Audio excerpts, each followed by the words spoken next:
I made a Discord server. It's called G-String. If you guys want to join, you can using the link in the description below. Yo, what's going on, guys? It's G-Miners here, and in today's video, I wanted to go over the most efficient way to get good armor sets this season. Anyone should be able to do this as long as you are around 1570 power, and you're going to get extremely good rolls on each piece of armor. If this video helps you out, make sure to drop a like and sub down below. Subbing is completely free, it helps me out a ton, and you can always change your mind later. This method relies on farming the Master Duality Dungeon final boss. This is 1590, so I recommend being at least 1570 yourself to farm efficiently. Also, if you have one Titan running Lorelei Splendor to stay alive, that helps a ton as they can grab the standards. But Warlocks and Hunters can also crutch on Classy Contender. The reason we are farming here is because we get double drops at the end, and they tend to be 64 drops and above, which is crazy. And the stat distribution itself is also very good, unless you happen to be super unlucky. Oh, and also, this is Artifice armor, which is great for chest pieces, arms, and class items, as you get bonus slots for mods. Right now, you are either going to be farming for Resilience and Recovery for Titans and Warlocks, or Resilience and Mobility for Hunters, or at least that's what I'm assuming if you play PvE.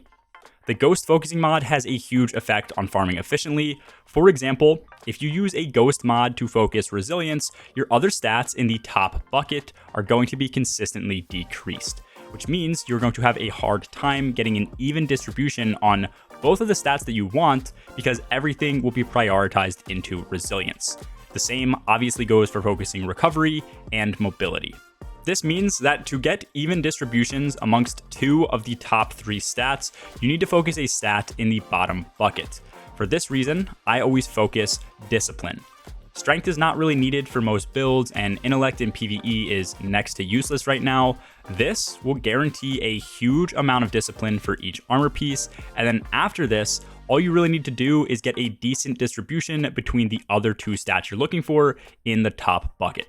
Because we are getting high stat rolls here, the only way these armor pieces will actually roll is with two of these three stats extremely balanced or one of the stats extremely high. This armor piece had a base of 22 mobility and 9 resilience, which was one stat point away from the best roll you can get in terms of total points. I would say this is decently balanced, obviously slightly more mobility though.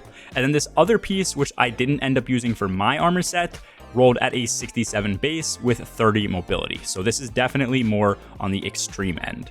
You're either going to get really good distributions amongst both stats you need, or as I mentioned, a high amount of points in just one stat. Either way, this works in your favor because you can fill out what you're missing with armor mods. These are just a few of the pieces I got from the dungeon after running the boss like 3 or 4 times. We were pretty underpowered when we ran, which took a lot longer, maybe an hour or so in total. Not everything is perfect here, but I got these after only 1 hour of farming, which is extremely efficient. After I got everything I needed, my helmet was the only thing lacking a bit, so I went to the Helm, which is the second part of this farming method. If you have anything you want some better rolls for, you can target farm them using the Crown of Sorrow or the War Table. All you need are Umbrals and then some Opulent or Risen Umbral Energy. I focused 3 or 4 helmets at the Crown of Sorrow and eventually got this roll, which I masterworked. It would have been a 67 base with a good amount of mobility, which is exactly what I was missing. The reason I don't think you should just farm here is because it is expensive and isn't sustainable for a full armor set, so getting a decent base set of armor from the dungeon allows you to build around your strongest pieces, prioritize keeping the Artifice armor, and then upgrade whatever you think is weak. If you happen to get all 67 or 68 rolls with 34 stats in the top bucket, that is 136 points amongst these stats. Plus 50 for each of the mods you can put on, brings us up to 186, and then you can also add an additional 30 from masterworking each piece of armor. So in total, that is 216 stat points in the top 3 stats. In my top bucket, I have 80 mobility, 107 resilience, and 30 recovery, which sums to 217.